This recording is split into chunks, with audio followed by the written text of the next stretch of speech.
Mandatory ID checks to access the internet.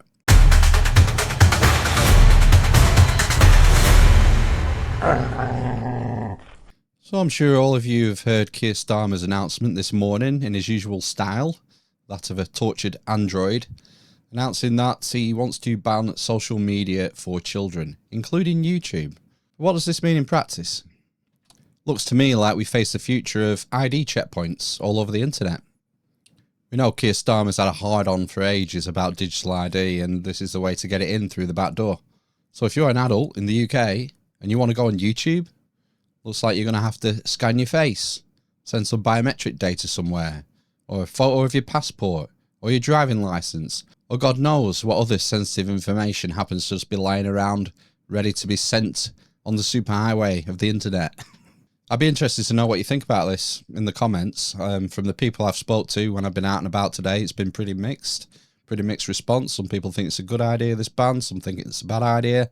What's my thinking? Well, I suppose when it comes to keeping children safe on the internet, the first responsibility of that lies with the parents. Not Keir Starmer, not the government, not any government. It's the parents' job to keep your children safe online. One thing's for certain, the VPN companies are going to be loving this. Time to buy some shares in NordVPN. I suppose including YouTube in the ban is kind of interesting. I mean, to me, YouTube is like the modern day Library of Alexandria. It's just a wealth of information. The amount of times I've used YouTube to fix a vacuum cleaner or a dishwasher or any number of things you can do. You find out how to do anything on YouTube. And I was talking to my kids at tea time just now, and they both use YouTube at school.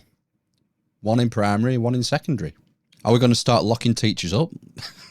So I don't know. I'm not going to start pulling my hair out straight away. You know, a week's a long time in politics, and this might never happen. But the warning signs are there. Our country is becoming less free, especially online.